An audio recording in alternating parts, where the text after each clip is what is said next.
Baik, Assalamualaikum warahmatullahi wabarakatuh. Kami dari kelompok 12 akan mempresentasikan hasil progres kami. Nah, namun sebelum itu, perkenalkan nama saya Muhammad Rizky Darmawan dengan akhiran NPM yaitu 238. Perkenalkan, nama saya Muhammad Novel Zaki Adani dengan akhiran NPM 130. Selanjutnya yaitu ada latar belakang dari penelitian kami. Produktivitas kerja karyawan dipengaruhi oleh berbagai faktor. Salah satunya adalah tingkat stres kerja. Tekanan yang berlebihan dapat menurunkan kinerja, sementara stres yang dikelola dengan baik dapat meningkatkan produktivitas. Untuk memahami hubungan ini, penelitian kami menggunakan analisis regresi linear sederhana guna memberikan wawasan tentang dampak stres kerja terhadap produktivitas karyawan. Oke, studi kasus kami adalah pengaruh tingkat stres kerja terhadap produktivitas karyawan. Alasan mengapa kami memilih studi kasus ini adalah yang pertama, karena di era globalisasi, persaingan kerja semakin ketat dan tekanan untuk memenuhi kerja terus meningkat. Hal ini menjadikan stres kerja salah satu masalah utama yang dihadapi oleh karyawan di berbagai sektor. Alasan yang kedua adalah metode regresi linear yang digunakan dalam studi kasus ini sesuai dengan materi perkuliahan kami, yaitu mata kuliah statistik komputasi. Analisis regresi memungkinkan identifikasi hubungan antara tingkat stres sebagai variabel bebas dan produktivitas kerja sebagai variabel terikat. Dan alasan yang ketiga adalah studi kasus ini didukung oleh jurnal-jurnal yang relevan, memberikan landasan teoritis yang kuat dan contoh penerapan metode regresi linear sederhana. Nah, selanjutnya yaitu alasan metode. Kenapa kami memilih metode regresi linear? Karena metode ini merupakan metode statistik untuk menganalisis hubungan antara dua variabel, yaitu variabel bebas X, misalnya tingkat stres, dan variabel terikat yaitu Y, misalnya produktivitas kerja. Tujuannya adalah menemukan garis terbaik yang menggambarkan hubungan tersebut dengan model Y sama dengan B0 tambah B1 dan X, di mana B0 yaitu intercept nilai Y saat X sama dengan 0 dan B1 yaitu slope perubahan Y untuk setiap peningkatan 1 unit X. Metode ini digunakan untuk memahami pengaruh X terhadap Y dan untuk memprediksi nilai Y berdasarkan X. Nah, selain itu kami juga menggunakan koefisien korelasi R dan koefisien determinasi R pangkat 2 untuk memperkuat analisis. Koefisien korelasi R mengukur kekuatan dan arah hubungan antara X dan Y. Nilai R berkisar antara negatif 1 hingga 1, di mana nilai mendekati 1 atau negatif 1 menunjukkan hubungan yang kuat, sedangkan nilai mendekati 0 menunjukkan hubungan yang lemah.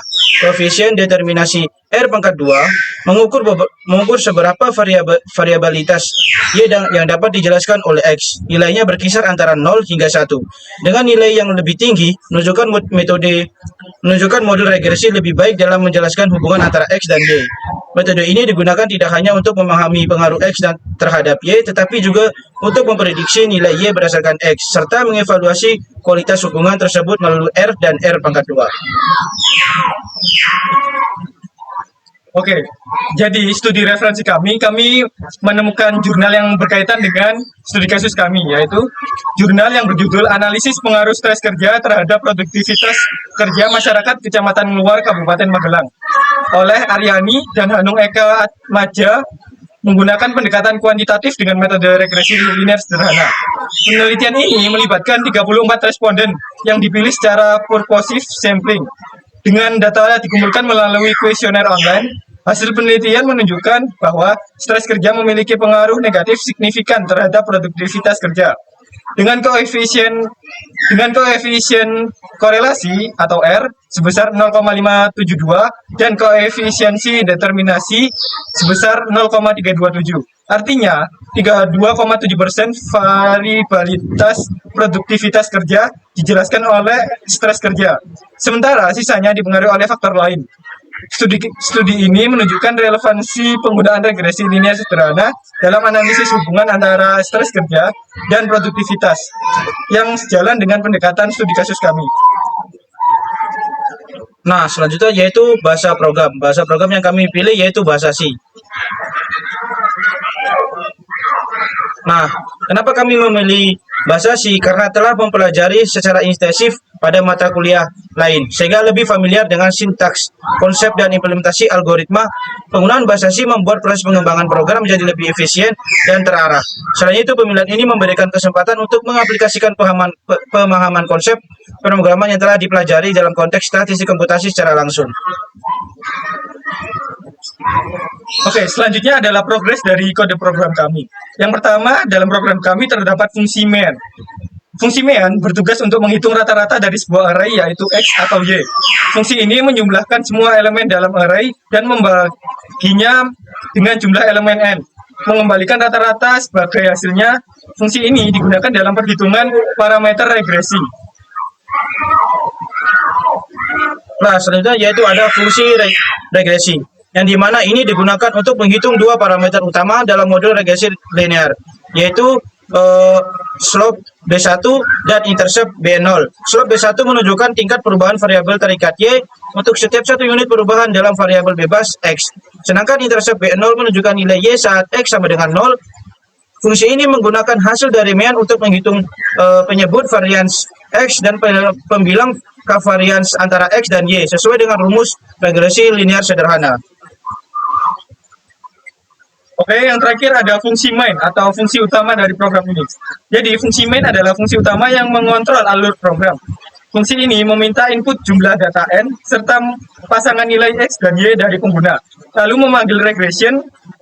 memanggil fungsi regression untuk menghitung parameter regresi setelah parameter regresi dihitung. Fungsi ini menampilkan persamaan regresi linear dan memungkinkan pengguna memasukkan nilai tingkat stres X untuk memprediksi produktivitas kerja Y menggunakan persamaan regresi. Fungsi main juga mengelola seluruh interaksi dengan pengguna, menjadikan program mudah digunakan.